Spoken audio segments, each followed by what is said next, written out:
Let me say something that sounds uncomfortable, but it is absolutely true. The West is not losing power because of war, policy failure, or even economic competition. It is losing power because of demographics. Because power at its core is not just about capital, it is not just about institutions, it is about people. Who is working, who is building, who is innovating. And right now, the global distribution of people is shifting in a way that will redefine power for the next 50 years. Welcome to the Clarity Mandate podcast. I am Dr. Vivian Atud, and this is where we challenge assumptions. We confront uncomfortable truths and bring clarity to the systems that are shaping our world. Today, we are talking about something that most policymakers, business leaders, and even economists are still underestimating. Specifically, how the rise of Gen Z and where they are located globally will fundamentally disrupt Western dominance as we all know it. This is not speculation, this is structural reality. And by the end of this episode, you will not only understand what is coming, you will understand what must be done about it. Let's start with a simple, powerful observation. The global population is not growing evenly. Some regions are aging rapidly, others are exploding with youth. Take Europe, take part of North America. Fertility rates are below replacement level. Populations are aging. Workforces are shrinking. In countries like Germany, Italy, and Japan, the median age is already well above 45. Now compare that to Africa. The median age across the continent is under 20. Let that sink in for a moment. Under 20. According to projections from the United Nations and the World Bank, by 2050, Africa will account for over a quarter of the world's working age population. Nigeria alone would surpass the United States in population by 2050. The majority of global workforce growth would come from emerging markets. So when we talk about Gen Z, we are not just talking about a generation, we are talking about a geographic redistribution of human capital, and that changes everything. So here is the first truth. No nation sustains power without a strong, productive workforce. Economic growth is not magic.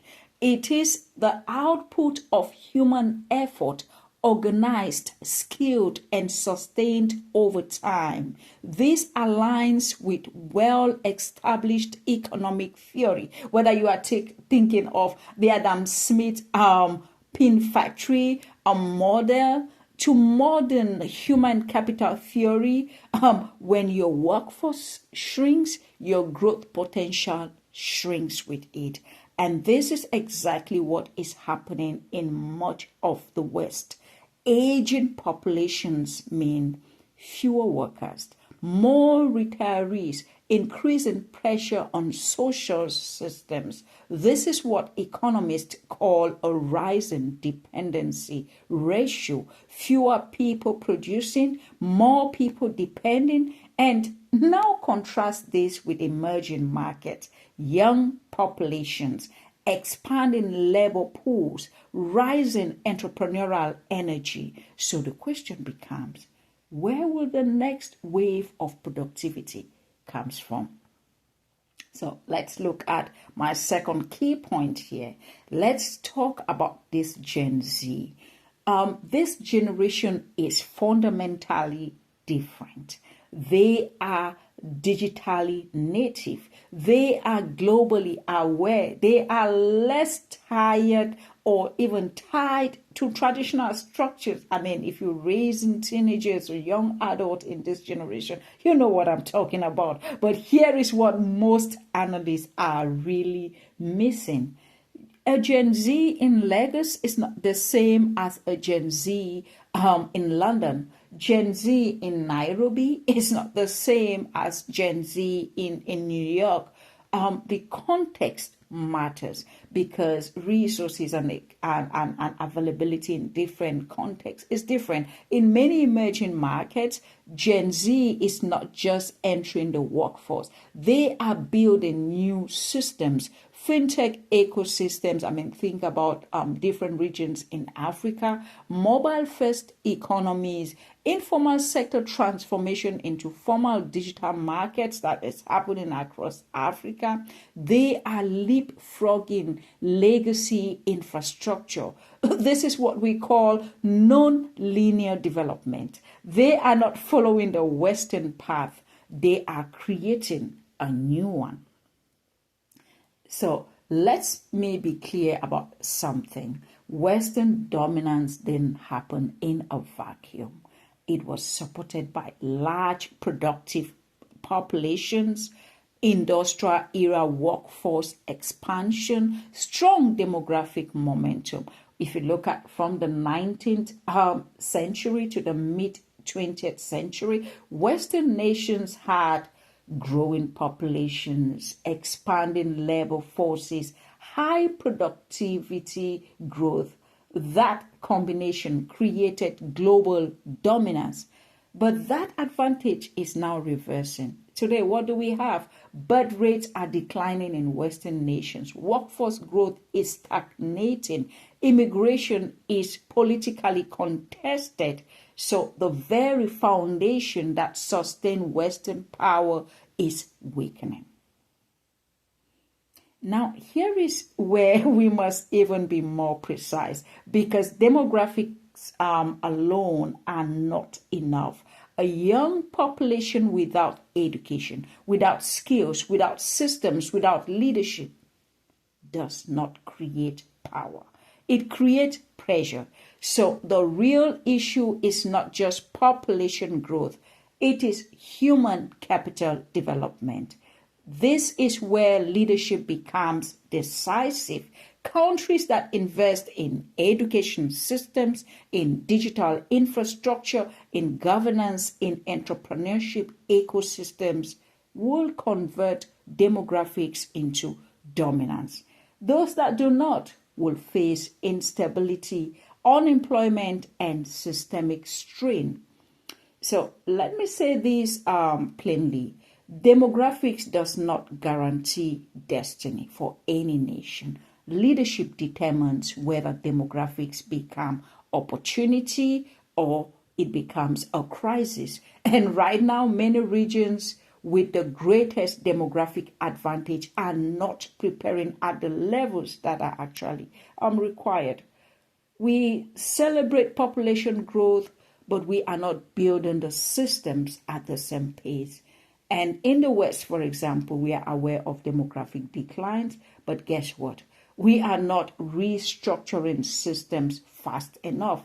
So both sides, whether you are looking at the West or you're looking at emerging markets, both sides are at risk. One of the risks, stagnation. The other risk, instability. And that is a tragedy. The future is available, but it is not inevitable. So what must be done?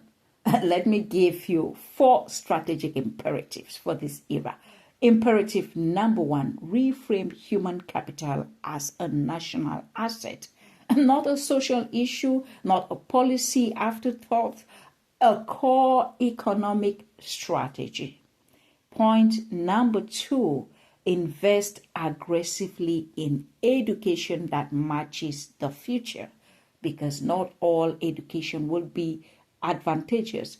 not outdated curricula that you want to begin to use, but you're talking about digital skills, AI skills, critical thinking, entrepreneurial capability, and this will help you transform demographics into something really powerful. And strategic decision number 3 is build systems that absorb and scale talent.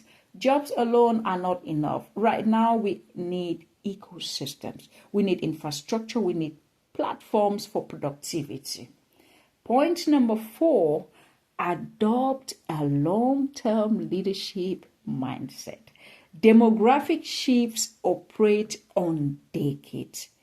Short-term politics cannot solve long-term structural realities. So countries need to begin to look at how do we shift the mindset in order to accommodate the reality that we faced. So there is a principle here that is really, really important, and that's the principle of stewardship. And stewardship precedes multiplication. Resources, whether you're talking about people, whether you're looking at talent, whether you're looking at opportunity, must be managed with wisdom. Without stewardship, increase becomes what? A burden. So let me leave you with this. The future of global power will not be decided in the boardrooms alone. It will be decided in classrooms, in policies, in how nations prepare their people. Because at the end of the day, power is not what you have. It is what your people can do. I'll say that again. Power is not what you have. It is what your people can do. And the nations that understand this and act on it will define the next global order. So thank you for listening to the Clarity Mandate podcast with me, Dr. Vivian Atwood. If this challenged your thinking, share it. If it gave you some clarity, subscribe to the channel where we drop episodes every week. And if you're serious about leadership, about transformation and global impact, visit our website, join our community, explore our books, join the movement, and guess what? I'll see you in the next episode where we continue to bring clarity to the systems shaping our world. Thank you for watching. Being part of the Clarity Mandate podcast with me today, Dr. Vivian Atwood.